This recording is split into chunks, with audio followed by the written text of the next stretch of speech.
Drop the knives or I open fire!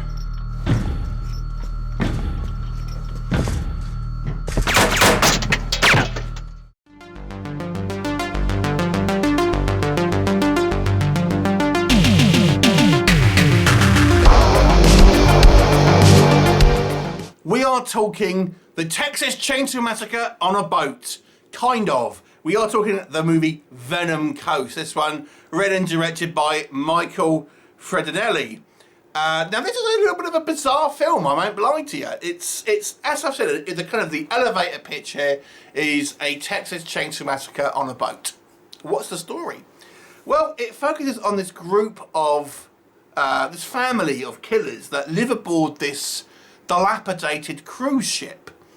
And they have this MO where they want to kill people who they deem to be the 1%ers, the rich people. As these guys had pretty much nothing, although somehow they've got a cruise ship, but there you go. But they kind of are jealous ultimately of people who are in positions of power and wealth and ultimately want to kill them. And how they normally do it is one of the kind of the sons is a young man, quite a good looking guy, and he ultimately goes out and tries to seduce women to try and kind of ultimately kill them, but also pretty much will take on anyone. We see a scene where he just randomly bumped into a guy and strangled him, things like this. And that's kind of, they're your antagonists. And then on the protagonist side, we have a group of 6 friends, 2 guys and 4 girls, that are wanting to go on a holiday. Now they are mostly come from a wealthy background outside of, I think, maybe 2 of the girls. And to try and kind of cut costs with the 2 girls that maybe aren't quite as wealthy, they decide to, you know, after kind of meeting this guy who's kind of posing as this, you know, friendly chap who offers them a place on this boat, they decide to go for it. And of course, bad things happen. That's your kind of your basic setup. You have to watch the movie to find out what happens next. But what did I think? As I've said, this is a little bit of a bizarre one because I feel this movie is wildly different in terms of quality, going from quite good highs to quite, you know, low troughs, to be honest with you, in regards to pretty much everything. What can I say that works? Although this is a kind of a serial killer movie, it's you know, it's somewhat of a soap opera-y one as well, because we have all these kind of like these, you know, dramas and kind of like so-and-so fancies all this person and so-and-so fancies that person. But I've got to say, one of the things I liked about this movie is our sort of group of 6 protagonists, these kind of 4 girls and 2 guys. They kind of play them to be somewhat obnoxious, but kind of realistically so, if that makes sense. These are the sort of people who you can imagine who, if they've come from, not mega wealthy maybe, but they've come from somewhat of an easy life, and they go on holiday and they're kind of just a little bit kind of arrogant and kind of rude without being the total kind of like horrible people. I actually thought their portrayals were actually quite good. Even down to the fact, for example, our 4 girls,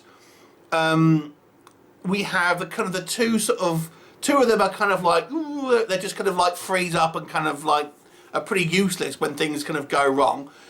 We've got the kind of like maybe the sassy one who is maybe a little bit more sort of aggressive, the kind of the fiery redhead, and this other one who's kind of a little bit easily seduced and things like this. I just thought the portrayals, although they are kind of portrayals that you've seen before, I actually thought, I gotta be honest with you, I thought they were relatively well played.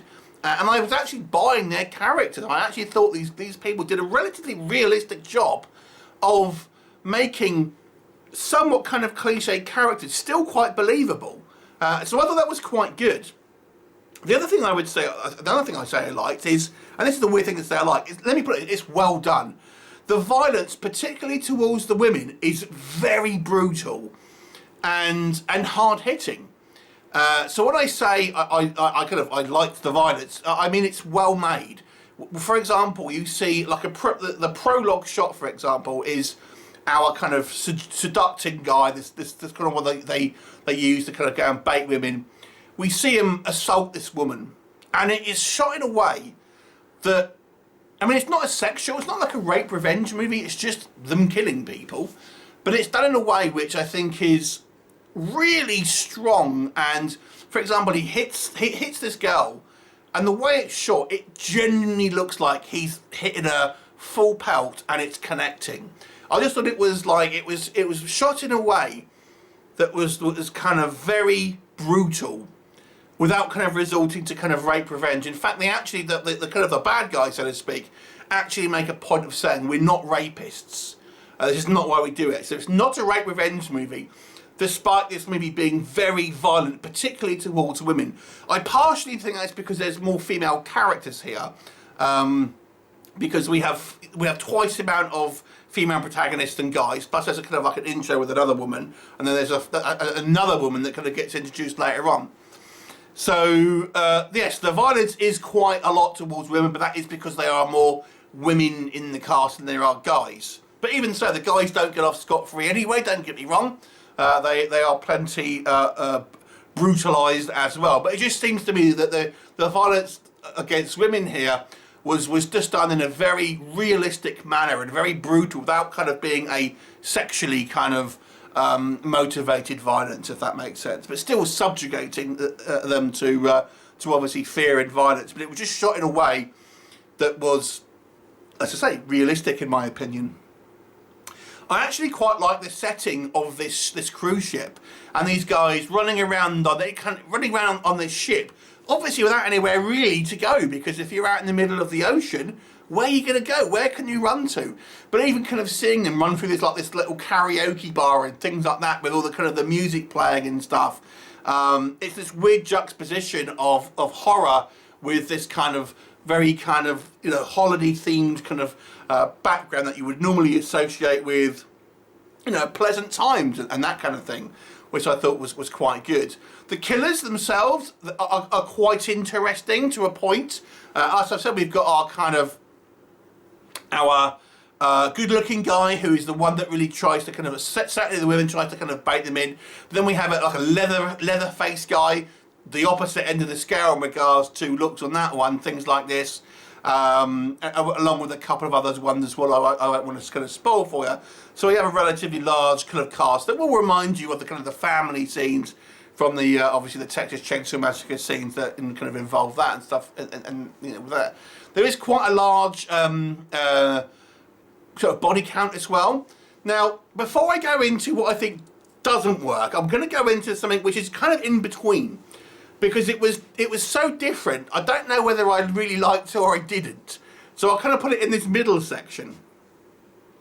One of the most bizarre things about this movie to me is there's no central protagonist, and there's really no central antagonist as well. So the movie starts off with this one particular girl who initially starts to kind of flirt with this handsome killer, for example, and we assume that she's going to be the kind of the main sort of protagonist.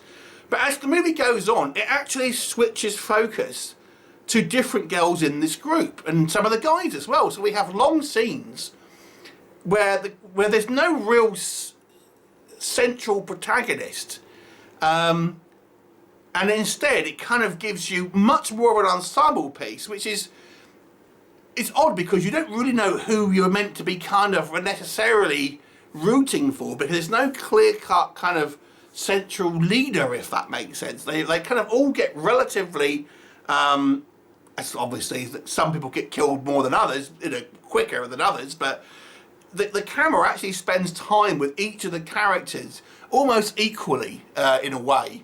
So you never really get a sense there's this one person, there's no real POV character.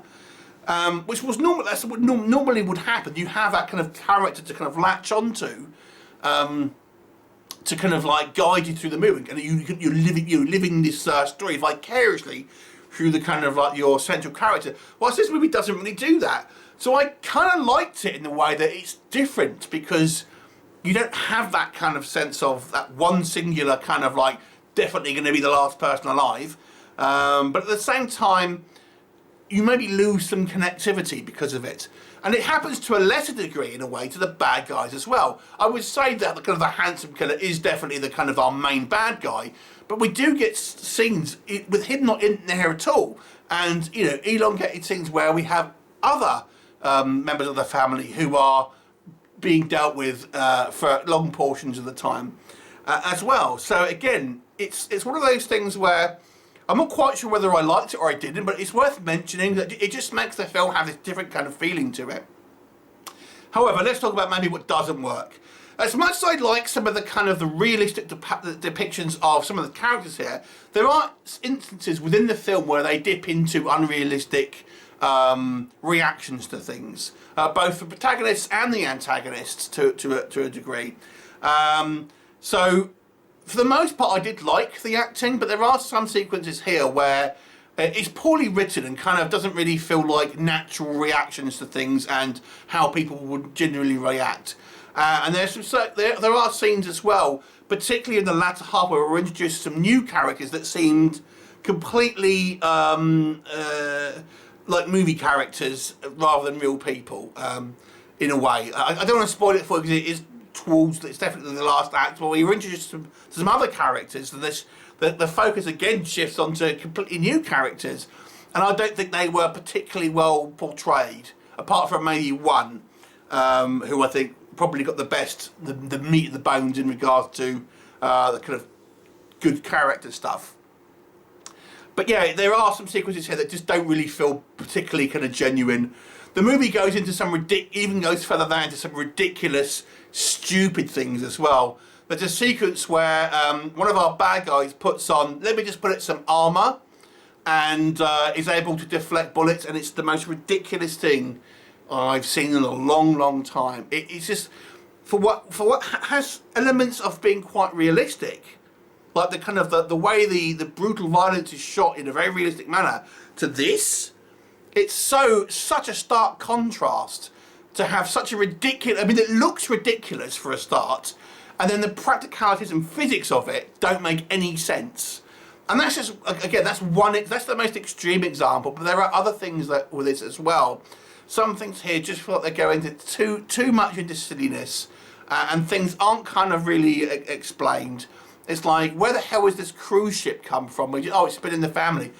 To own a cruise ship ain't going to be no small feat. So I don't know where this family, who apparently can't even afford to eat, have got a cruise ship from. It's never really explained.